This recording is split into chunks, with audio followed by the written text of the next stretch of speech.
जय हिंद।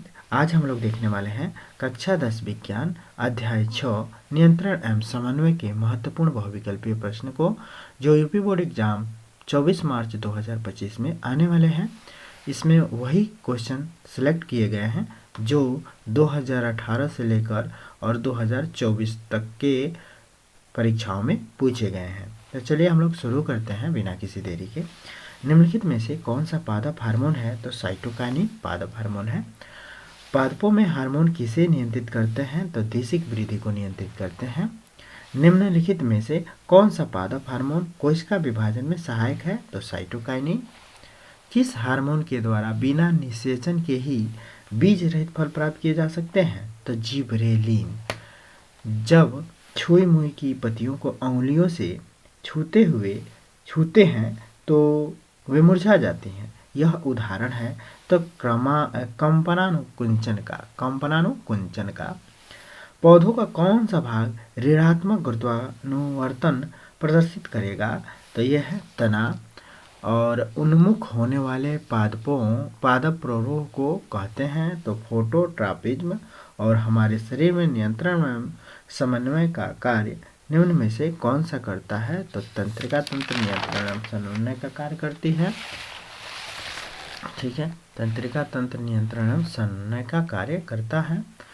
इसके बाद से है तंत्रिका ऊतक किसके एवं एक संगठित जाल से बना होता है? तो न्यूरॉन का। दो तंत्रिका कोशिकाओं के मध्य खाली स्थान को क्या कहते हैं? तो सिनेप्स कहते हैं। रुधिर दाब, लार आना और वमन को कौन नियंत्रित करता है? मेड्यूला करता है। मनुष्य के मस्तिष्क का कौन सा भाग ताप नियंत्रित करता है? तो हाइपोथैलेमस। और मनुष्य के मस्तिष्क का भार होता है तो 1300 से 1400 ग्राम है। ठीक है, 1300 से 1400 ग्राम होता है। मनुष्य के मस्तिष्क का कौन सा भाग सर्वाधिक विकसित होता है? तो प्रमस्तिष्क होता है। मेड्यूला ऑब्लांगेटा नियंत्रित करता है अनैच्छिक क्रिया को। और निम्न में से कौन सा प्रतिवर्ती क्रिया का केंद्र है? तो मेरु रज्जु है। ठीक है, आगे देखते हैं निम्न में से आगे क्या है। तो यह है निम्न में से कौन सा मस्तिष्क में वृद्धि एवं स्मरण शक्ति का केंद्र है? तो प्रमस्तिष्क गोलार्ध है। मास्टर ग्रंथि है तो मास्टर ग्रंथि पीयूष को मास्टर ग्रंथि भी कहते हैं। और इसके बाद से है निम्न में से कौन सी ग्रंथि वही तथा अंतःस्रावी दोनों है? तो अग्नाशय। पीयूष ग्रंथि पाई जाती है तो मस्तिष्क के अधर तल पर पाई जाती है।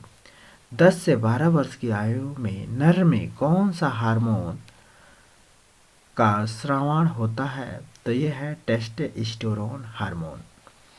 इसके बाद से है किस हार्मोन की कमी से मधुमेह रोग हो जाता है? तो इंसुलिन। इसके बाद से ऑक्सीटॉसिन का स्रावण किस ग्रंथि से होता है? तो पिट्यूटरी ग्रंथि से होता है। और कैल्शियम फास्फोरस अपचयन का नियंत्रण करने वाला हार्मोन कहाँ से स्रावित होता है? तो पैराथायराइड से। ठीक है, आगे देखते हैं। वह अंतःस्रावी ग्रंथि जो मनुष्य के मस्तिष्क में पाई जाती है वह कौन सी है? तो यह है पीयूष ग्रंथि। मनुष्य के अग्नाशय में निर्मित होता है तो इंसुलिन का निर्मित होता है मनुष्य के अग्नाशय में। पीयूष ग्रंथि की पश्चपाली में स्रावित हार्मोन है तो वैसोप्रेसिन।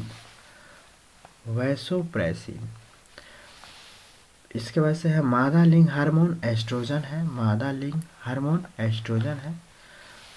पुरुषों के वृषण द्वारा स्रावित हार्मोन है तो टेस्टोस्टेरोन तथा एंड्रोजन।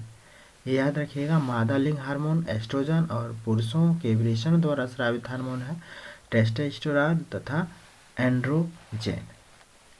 इसके बाद से है इंसुलिन नामक हार्मोन स्रावित होता है अग्नाशय से।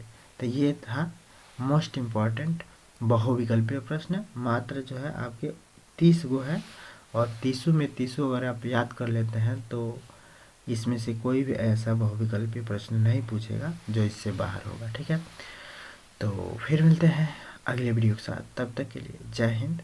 वीडियो अच्छा लगे तो आप लोग लाइक शेयर ज़रूर कीजिए।